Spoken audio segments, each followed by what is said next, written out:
Bismillahirrahmanirrahim. Assalamualaikum warahmatullahi wabarakatuh. Alhamdulillahirrabbilalamin. Allahumma sholli wa sallim ala nabiyina Muhammad. Alhamdulillah, salah soleha. Kembali lagi Ustazah menyampaikan materi melalui video pembelajaran di kelas 5. Materinya kali ini adalah tentang komponen darah. Baiklah, salah soleha. Sebelum kita melanjutkan, kita membaca doa dulu, membaca basmalah dan doa sebelum belajar. Bismillahirrahmanirrahim. Rabbi zidni ilman warzuqni fahman wa'allimni bis-sholihin. Amin. Amin ya rabbal alamin. Oke, saleh-saleha. Oke, baiklah. Pernahkah Ustazah bertanya dulu ya, pernahkah Ananda teriris atau teriris pisau atau mungkin tertusuk jarum?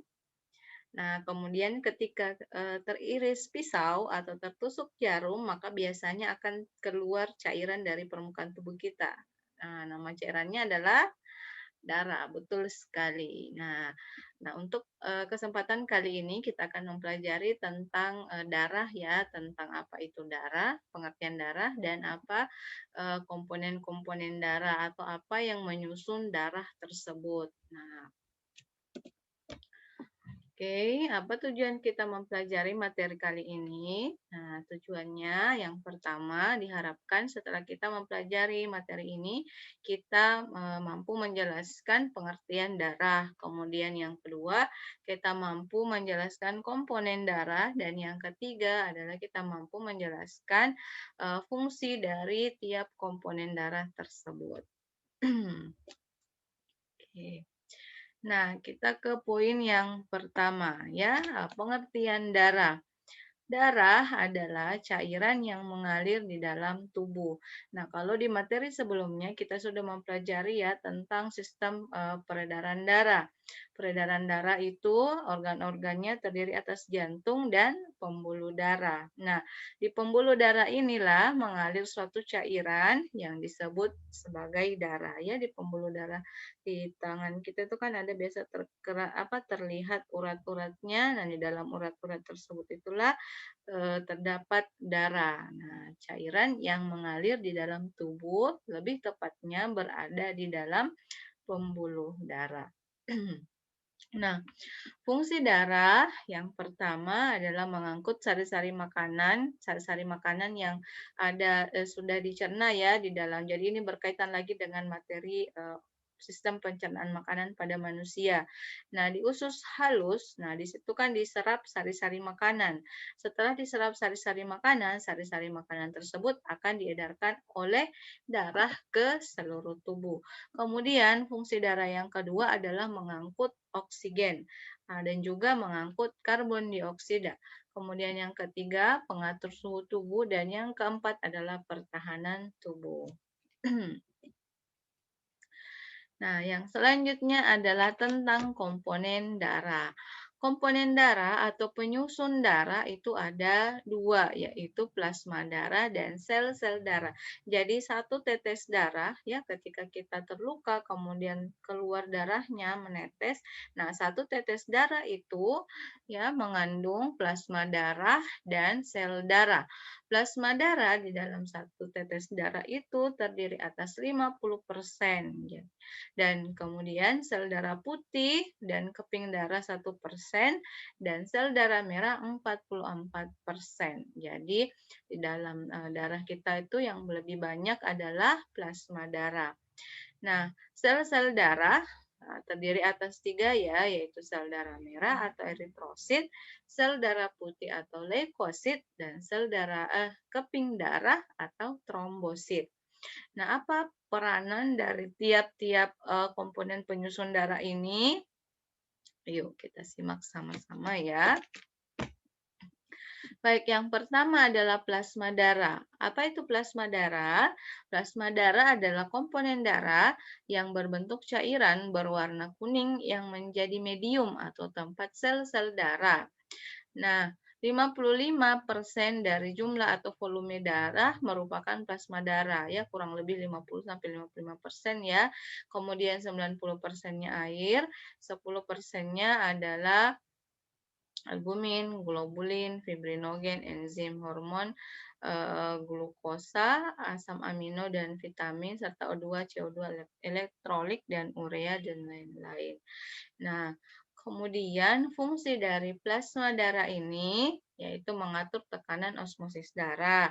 Nah, sehingga dengan sendirinya jumlah darah di dalam tubuh akan diatur.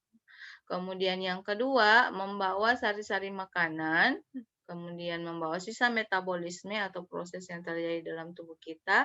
Kemudian plasma darah juga berfungsi untuk mengangkut hasil ekskresi, hasil hasil sekresi, hasil sekresi itu berupa hormon dan beberapa gas. Nah, kandungan plasma darah terdiri atas air, garam, dan protein plasma. Yang selanjutnya adalah kita bahas tentang sel darah. Nah, tadi sudah disampaikan bahwa sel darah itu terdiri atas 3, yaitu sel darah merah, kemudian sel darah putih, dan keping darah. Nah, sel darah merah atau eritrosit mengandung hemoglobin atau Hb. Nah, hemoglobin inilah yang menyebabkan darah kita berwarna merah. Nah, hemoglobin berfungsi mengangkut oksigen ke seluruh tubuh dan karbon dioksida ke paru-paru. Nah, ketika perhatikan ya urat-urat di tubuhnya itu jadi ada yang kayak berwarna biru. Kenapa berwarna biru? Pembuluh darah vena ya yang mengangkut darah yang mengandung karbon dioksida karena hemoglobin